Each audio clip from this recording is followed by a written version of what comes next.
or a Diet Coke, whatever's easiest. Thank you. We ready? Yeah, Diet Snapple.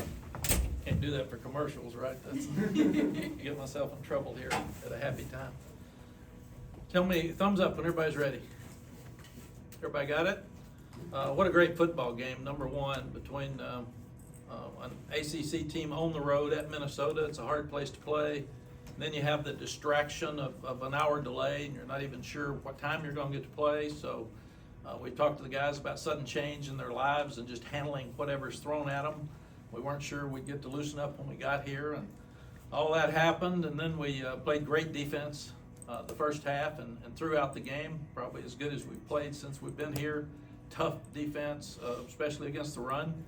Our kicking game was probably the best we've had. We made every field goal. We kicked the ball out on kickoffs all but once and covered it great. I don't think he made the 25 on the return. And then our punter averaged 51 yards a punt and put one down at the 1 yard line. So those are things that win football games and in tight games, and especially on the road. Offensively, we ran the ball well. We didn't run it consistent, but Omarian's really good and we'll get better, and Darwin Barlow will play more in the future as we go. Hated that Max got hurt. I thought he was getting his confidence and coming into his own in the third quarter when he got hurt. We're not sure how badly he's hurt. He's at the hospital with his parents, and we will wait. He's in our thoughts and prayers for sure. And if we hear something, we will let you know. But the guys took care of the ball. Connor had 2 drives to win the game. The play that he made where he looked like he was going to run on the option and stopped and threw the ball downfield was a game-winning play, and that's who he is. That's what he can do. Connor never pouted about not starting. He was all in, and when he came off the bench, he said, "Let's go. I'm ready to play." So what we haven't done well, in my estimation, in the last few years, we haven't won games where one of the phases didn't play well. And we found a way to win this game. And that's what's so important, it's all about winning. They played as hard as they could. I really admire PJ Fleck. I hate for his team they didn't win. I really hate for the young guy. I love that our young guy kicked the field goal through. I hate their guy missed it. That's tough for him. And it's good for us, but I told PJ after the game, this is what college football should be about. A bunch of great kids that played as hard as they could play for 3 hours, 3.5 hours, and it comes down to a last kick. And then the kids were hugging each other and praying together after the game. That's what college football is all about. And I was really, really proud of this game tonight. Questions? Mack, you mentioned Max, kind of finding his rhythm in that second half. What gave you the confidence to kind of stick with him after that first half? We felt like that he hadn't been in this offense before, and we felt in general that the offense was uptight the first half. And Minnesota's a good defense. We knew that. We knew this would be a line of scrimmage game, and we were having trouble protecting. So we felt like that we would adjust to things at halftime. I thought the coaches did, and gave him some better opportunities. And then I thought Max settled down and had more confidence in that third quarter. And I really hated to see him get hurt, but we've talked about needing 2 quarterbacks, and we talked about Connor was probably going to play in this game at some time. So thank goodness Connor was ready. Mac, when Max goes down and has to be carted off, that's a pretty tough moment for his teammates to see. What can you say about how they were able to mentally reset and help Connor and the rest of the guys win this game? We've talked about doing every little thing possible to help with their confidence, to help with their commitment, to help with their discipline since January. And we're looking at so many different things to figure out how to finish the season better. We played more people tonight. We had fewer penalties tonight. We did a lot of really good things for an opening game. Most opening games are so ugly. You lose them more than you win them. And we didn't lose the game tonight. We hung in there and we fought. And I'm just proud of the change in all of these guys' confidence and their attitude, especially our defense. They got momentum right before the half. They go down and score. And here we are walking around. We got our head down a little bit, and we said, no, we're not doing that anymore. We're going to pick it back up, and we are going to have confidence this second half. And the team had that. The kids spoke the whole last month about the freedom on defense and being liberated, not being boxed into a system. At what point did you see in the last 4 weeks or so where what happened tonight was possible with this group? Not just a couple of series, because they've done that before, but stacking those series. Yeah, every practice I have seen really good gap control against the run up front.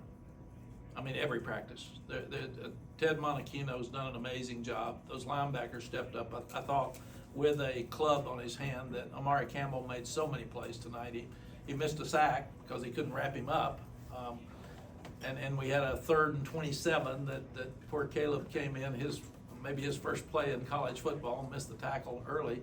But I really felt like that the defense, since the spring, since Jeff Collins came, the coaches are all inclusive. They all believe in him. The defense believes in him. They were singing and dancing before the game and in their team meeting. He calls it dabbing up. They're all hugging each other and telling them they love him. And tonight, I was so proud that when things didn't look good for us in a couple of situations, they hung together and fought through it and made plays. We've seen flashes from Jabari through his 3 years previously. It looked like everything just kind of came together tonight for him. It really did. I was so proud of him when he ran their quarterback down. Yeah. I thought that big man ran him down, and that's usually where you get a horse collar, and he didn't. He very carefully grabbed the edge of his jersey and took the other side and tackled him and pulled him down. So very, very proud of Jabari, and they're not having to play 70 plays.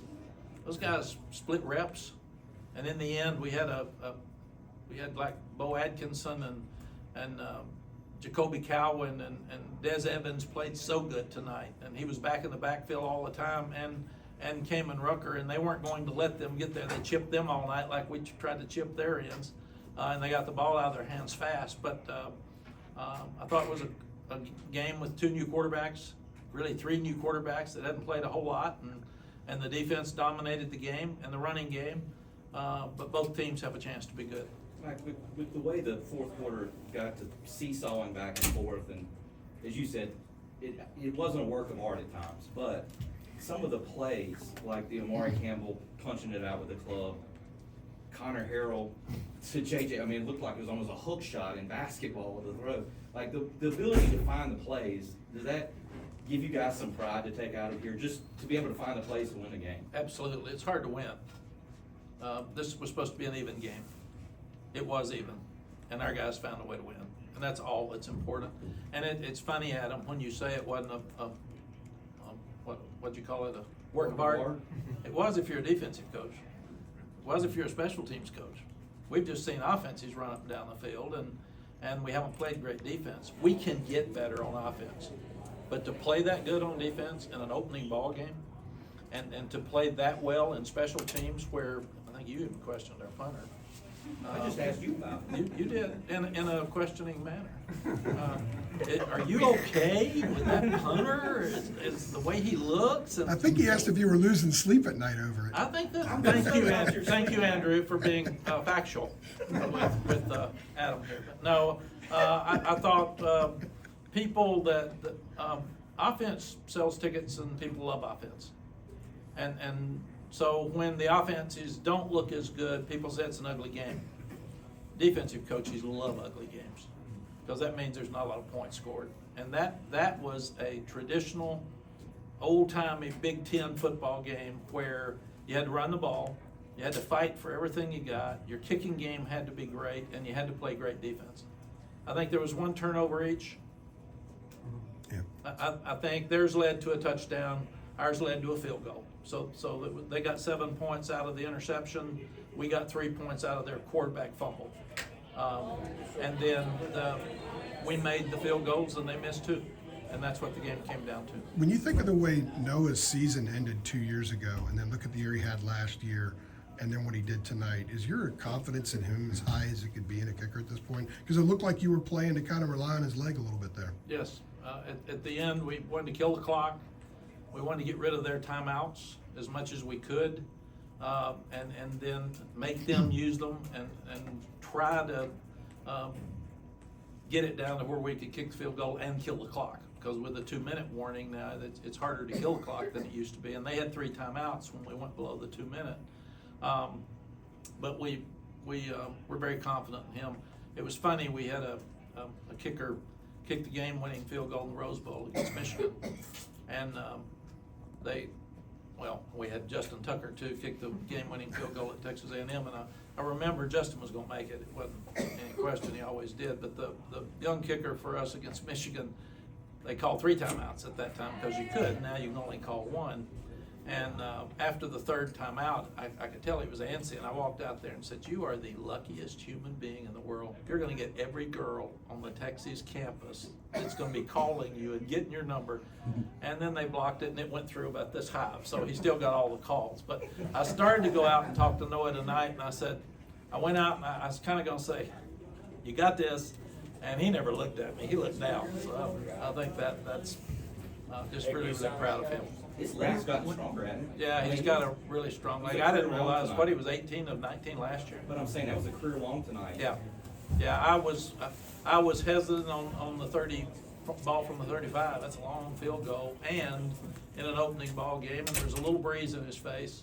But I think it was 4th and 6, so we felt like we should go ahead and kick it.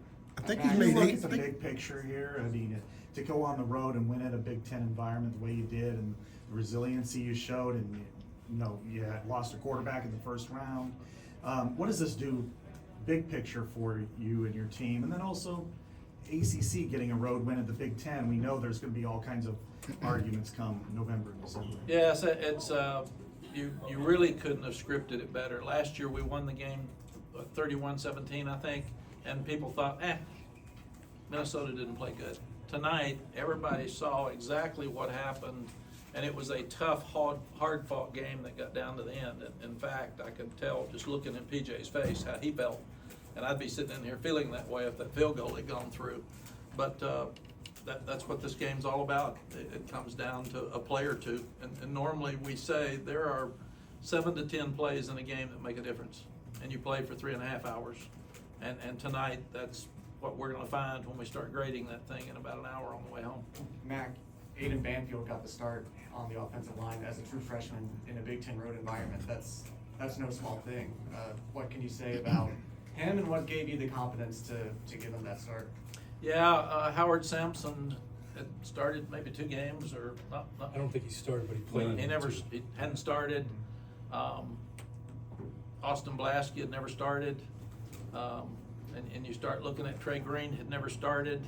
I mean, that's a bunch of puppies. And then you take a freshman, put him in there at the left guard, and he'd never played in a game, much less on the road. And he sprained his ankle last week. So we're a little concerned about him tonight. And I just, from the sideline, he looked like he deserved to be out there. He's really smart. He's tough. His mom's a graduate. He loves North Carolina. And now I'm proud that happy that we've got 9-10 days before Charlotte, so it'll give him a little chance to get home and get well. Got one more. Mack, what did you tell Max, if anything, when you walked out there when he was down? He was in such pain, I couldn't. I mean, we all were trying to talk to him, but he was really in pain. So we were just trying to pick him up. I was so proud of those kids. They all came over and they were all patting him on the leg and saying, "We're proud of you." But he was just in a little bit of shock and trying to figure it all out himself, and that's why I can't wait to talk to him and tell him how proud we are. And the guys they gave 2 game balls tonight, one to Chancellor Roberts, because he's undefeated as the chancellor at the University of North Carolina. He's never lost a football game. That's pretty cool. And we gave one to Max, and Max doesn't know it yet. We will get that word to him when we can talk to him. Did you get a preliminary report on him at all? No, I learned a long time ago that we need, the doctors and the parents need to find out what's wrong first before any of us do. And it's really tough on those kids on the sideline if they hear anything that's negative about a player. So we found it's best to get him to the doctor, get him to the hospital, get him with a doctor, make sure we know exactly what happened instead of having speculation on TV where maybe the parents are at home and hear it. So I have not talked to he or his parents. I know the parents are at the hospital with him. And I don't know whether he'll go home with us tonight or not. We will find that out. Take him over there. Yes. We'll find that out in a few minutes. Is there anything else? You had one question. Yes, ma'am. Yes. What did you tell Connor when he stepped into the game for the first time? I told Connor, you're really, really good. It came down to the end where we didn't know which one to start, go win a game. And some kids would have pouted they didn't start. some kids would have had a chip on their shoulder the whole game. I was looking for him fast, and he was warming up by himself. And then he came out and said, "We're good, coach." And again, we've got to figure out exactly what he does best, but that play he made where he could run and throw is who he is. And he can do that, and he's so smart, and he's so classy, valedictorian of his high school, top student in our business school, one of the best, if not the best leaders on our team. He's one of the leading guys in the leadership committee. He's gonna be fine. I'm not worried about him. We've got to find out. We've got to make sure that we get a package that he can do. And it was hard with he and Max because they're different. Right now, we'll be able to, depending on Max's status, but if Max can't play against Charlotte, Jacoby will now be a factor starting in the morning too. All righty, thanks y'all. Thank you all.